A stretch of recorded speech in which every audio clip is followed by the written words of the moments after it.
Surprisingly to me, I think that this actually might be a controversial topic today, and that is how your smart home can save you a ton of money. I'm not talking about finding change in the sofa or things like that. I'm talking about cold hard cash, sort of.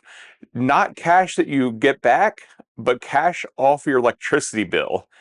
I save nearly $1,000 a year, over 50 bucks a month of cold hard cash off our electricity bill by using this one smart home automation technique. And it is called time of use. So what is this time of use? Well, it's a new way for charging you for electricity from your electric companies. And you actually may have this available even if you aren't aware of it. So we're going to talk about that a little bit later in the video, how you can check into this. But let's just explain what time of use is first. So because there's a higher demand in the late afternoon, typically when people, come home from work and there's cooking and cleaning and TV watching, all those things that are using high amounts of electricity, maybe they crank up their air conditioning when they get home. That causes a stress on the grid, which increases the price. It's a simple supply and demand. For example, at our house, from 2 to 9 p.m., Monday through Friday, we have our peak pricing. From 11 p.m. to 6 a.m. every day, we have the super off-peak pricing, our super cheap pricing. And all the rest of the time is considered off-peak, which is slightly less than the normal price, but not significantly less. So we utilize this time of use to our advantage. Now, you could manually go around your house and turn on things and turn off things depending on the electricity rate and the time of day, but who wants to be doing that garbage?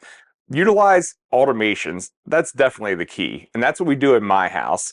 We use automations to the extent possible. And that doesn't mean every device in our house is smart. No, it means utilizing what we have to the extent possible, adding the intelligence from our smart home where possible, and utilizing features of the devices where we don't have smart appliances.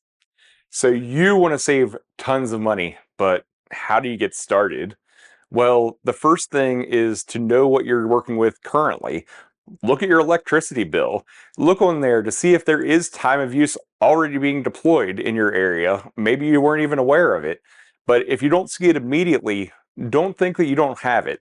Ours wasn't apparent at all. We've never received anything that said we could do this, but I went searching on our utility company's website and I found a time of use section and I read all the agreements with it, how you could opt in, what are the opt out situations. Next, you want to look at your devices and smart home platform of choice.